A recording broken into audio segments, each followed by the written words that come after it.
Welcome to the deep dive, where we try to pull the signal out from all the noise. Today we're getting into something that honestly feels less like a nice to have and more like a survival skill these days. Hyperfocus. Yeah. I mean, you know the feeling, right? That constant fight against the phone buzzing, the emails piling up, all the apps just yelling for your attention. It really is everywhere now, isn't it? We're all trying to figure out this landscape of constant pings and interruptions. Totally. And it feels like we're spinning our wheels sometimes, working harder, but, not getting as much done. Exactly. That feeling of being busy but not productive. Right. But what if the solution isn't just trying to cram more stuff into the day? What if, like Chris Bailey suggests in his work, it's really about fundamentally changing how we pay attention? That's the core idea, yeah. Shifting from managing time to managing attention. So that's what we're diving into. We'll explore this whole idea of controlling that mental spotlight. We'll look at two key modes. Hyperfocus, the deep, locked-in concentration. Right, the intense focus. And its, maybe surprising, partner, scatter focus. The wandering mind, but in a good way. Exactly. Our goal is pretty simple, really. We want to give you some things you can actually use, like right away, to help you get that focus back and maybe, boost your productivity. And what's so interesting is that shift you mentioned from time management to attention management. Yeah. Think about it. You could have the best calendar, the best system, but if your mind is just all over the place... Doesn't matter much, does it? Not really. Bailey puts it so well. He says, what you focus on and how you focus determines everything. It sounds simple, but it's huge when you unpack it. It really is. Profound implications. It makes you stop and think. Oh. You could have this perfect to-do list all planned out, but if your attention's fragmented, it's like trying to fill a leaky bucket. Just doesn't work. Right. You're losing focus faster than you can apply it. And that's where hyperfocus comes in, right? That really intentional laser-like attention on one important thing. One thing, not 10. And then there's scatter focus, which isn't just like spacing out. It's deliberately opening things up, letting your mind connect dots.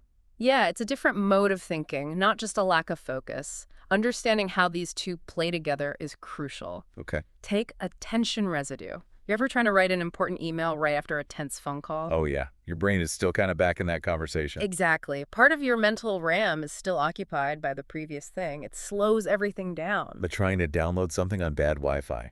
That's a great analogy. And the research backs this up. Even a quick interruption can make a task take, like 25% longer to finish? Wow, 25%. That adds up incredibly fast over a day. It really does. It shows the hidden cost of always being on and fragmented. So the power of hyperfocus, like Bailey really stresses, is that efficiency gain. Getting rid of those mental leaks, really locking in. Maybe you can do in 2 focused hours what normally takes 6 frustrating stop and start hours. That's the potential, yes. So a really key takeaway for you listening is this. Leverage isn't about finding more time. It's about creating space with fewer distractions. Making the time you have count more. Precisely. Higher quality attention. Okay, now let's tackle something lots of us think we're good at. Multitasking. Ah, the myth of multitasking. Yes. Our sources basically say, nope, doesn't work like you think. It's not doing multiple things well at once. It's just switching, rapidly switching your attention back and forth, back and forth. And that switching has a cost, right? A cognitive tax. A significant one. Every time you shift gears mentally, your brain has to, reload the context for the new task. There's a delay. So you actually get slower overall. Slower, yeah. And your thinking gets a bit shallower, less nuanced. Plus, you make more mistakes. Makes sense. Like trying to juggle too many balls, you're bound to drop one eventually. For all of them. It's like asking your computer to run 10 heavy programs at once. It just grinds to a halt or crashes. Okay, here's a relatable one. You're deep in analyzing some data, maybe seeing a pattern emerge. You're in the zone. And then, ding, Slack notification. Or a colleague pops over with a quick question. The dreaded quick question. You answer it, you turn back to your spreadsheet, and poof, where were you? Gone. That train of thought has left the station. And getting back to that same deep level, it can take, 20 minutes sometimes? Longer. It's surprisingly long. It feels like it should be instant, But it's really not. No, there's a real cost to re-engaging.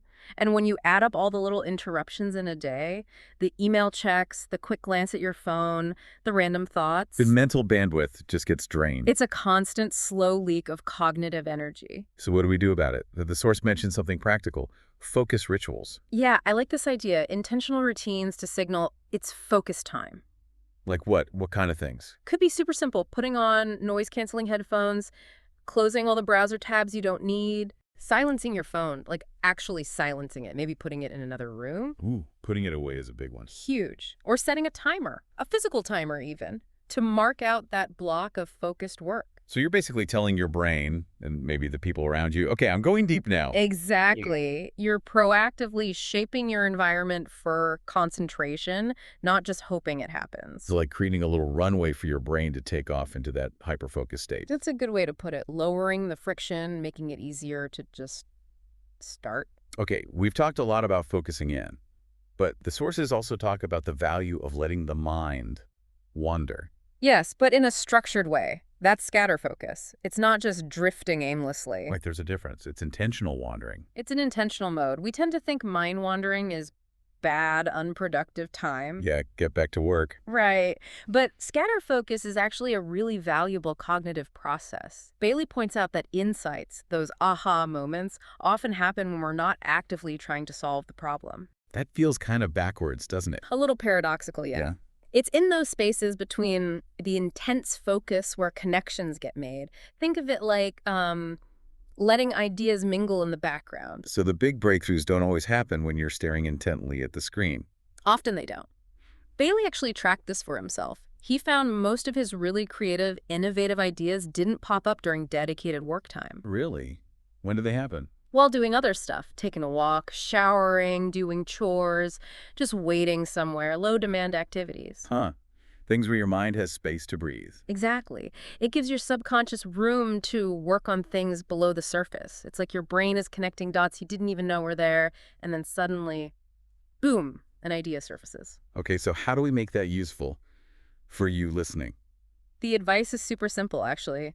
Keep something handy, a notebook, an app, whatever, to jot down those ideas when they float up. Catch them before they disappear. Yeah, because those random thoughts you have while, I don't know, washing dishes, that could be the solution you've been stuck on, or the spark for something totally new. Don't dismiss them. It's like mental brainstorming, but less structured. Kind of. Casting a wide net during scatter focus, seeing what drifts in, you won't always get a brilliant insight, but when you do... It can be really valuable. Okay, now, shifting gears a bit. This modern world, it feels like a constant attack on our attention. It really is. Relentless. The sources stress that we need to actively defend our attention, it's not passive. It's a battle. I like the analogy comparing smartphones to slot machines. Pulling that lever for a little dopamine hit. And every notification is like a little withdrawal, a tiny robbery of our, what was it, cognitive capital? Cognitive capital, I like that term. It captures that sense of a limited resource being depleted. And that statistic. Yeah. The average person checks their phone how often? Every 4 minutes. 4 minutes, that's, wow. It just shows how fractured we've become without even realizing it. It's become the default state, almost. So how do we fight back? What are some actual tactics? Well, the sources offer a few good ones. One that sounds weird but apparently works is setting your phone to grayscale. Grayscale, black and white. Yeah, takes away the bright, shiny appeal of all those colorful icons. Makes it less addictive, less dopamine triggering. Interesting. Okay, what else? Being ruthless with apps? Delete the time wasters. Or at least hide them off your main screen, put them in a folder, add some friction. Make it harder to just mindlessly open them. Exactly. And for online work, things like website blockers, Freedom, Cold Turkey, tools like that can be lifesavers for blocking out those tempting sites when you need to focus. Putting up digital guardrails. Precisely. And then there's a really powerful idea, no stimulation zones. Okay, tell me more about that. It's about intentionally creating chunks of time, maybe 2-3 hours a day, with zero screens, zero external noise, just you and your thoughts or your deep work. Wow, that sounds intense, but also appealing. It's presented not just as like a wellness trend, but as a strategy used by people who get serious work done, creating a sanctuary for your mind. A protected space for deep thinking. I like that. Yeah, it's about making focus a priority. Now, another really key insight is that we can't just stay in that super focused, hyper-focused state all day long, can we? No, absolutely not. Our brains aren't built for that. It's like trying to sprint a marathon. You'll burn out. Exactly. The brain is like a muscle. It needs periods of intense work, yes, but also periods of rest and recovery. You need to alternate. So the suggestion is maybe working in focus bursts. Yeah, the research points towards something like 90-minute blocks being pretty optimal for sustained focus. 90 minutes on them. Then switch modes, take a break, do a scatter focus activity, maybe tackle some less demanding tasks. Give that focus muscle a rest. So you could kind of structure your day around these cycles. You could. The sources sketch out a possible rhythm. Maybe start the morning with 1 or 2 of those 90-minute hyper-focus blocks for your hardest, most important work. When your brain is freshest. Right. Then maybe around midday, shift into scatter focus. Take that walk, do some journaling, let your mind wander a bit. Oh, Afternoon could be for, the admin, the emails, the less demanding stuff. an evening. Evening is for genuine downtime, refueling the mental tanks. Not more work, not more stimulation necessarily, but actual rest. So this reframes productivity, doesn't it? It's not just doing more. Not at all. It's about doing the right things Mm-hmm. at the right time Okay. with the right kind of focus. It's about managing your mental energy smartly. Optimizing, not just maximizing output. Exactly. And this all leads to a really kind of profound point that the sources make towards the end, which is that the quality of your attention isn't just about work. It shapes the quality of your whole life. Absolutely. This goes way beyond just getting more done at your desk. It's about being present. Present in your life. Yeah. When you get better at controlling where your attention goes, you get more control over your days. And your days add up to your life, right? Right. It controls your experience of living. Think about how better focus plays out everywhere. You listen better in conversations. Deeper connections. Yeah. You actually taste your food more, enjoy a book more deeply, appreciate simple moments. It's about richness of experience, not just efficiency. Precisely. There's that anecdote about Chris Bailey going completely offline, no digital noise, for a whole month. That happened. Sure, he got more productive, but the bigger things were the sense of calm, feeling happier, clearer thinking. Wow. It shows how much that constant digital static affects us underneath. It really erodes our well-being in subtle ways we don't always notice. So focus isn't just a work tool, it's essential for actually experiencing life fully. Being awake to your own life. Well said. If your attention is always fractured, you're kind of missing out on the main event. Okay. So wrapping this up, we've dived deep into hyperfocus, scatter focus, defending attention. What's the final message? The final challenge really is to try and live like a focused rebel in this crazy, distracting world. A focused rebel. I like that. It's a countercultural act these days to actually control your attention. But the rewards are huge. So some quick takeaways for people listening. Actionable steps. Yeah, let's recap a few. First, pick one main priority for the day, your most important task, and guard time for it fiercely. Protect that time. Okay. Second, try those 90-minute hyper-focus blocks. Use a timer. See how it feels. Experiment with it. Third, schedule scatter focus. Seriously, put it in your calendar if you have to.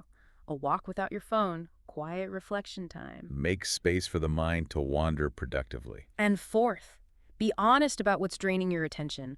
Identify those apps, those habits, and disconnect from them.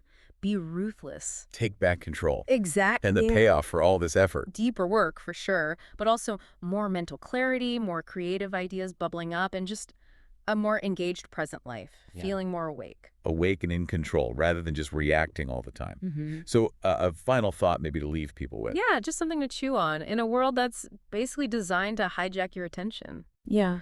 What would happen if you started being really intentional, really deliberate about where you pointed that spotlight of your mind? How could that fundamentally change not just what you achieve, but how you experience everything? How would it change your potential? Exactly. It's a powerful question to reflect on.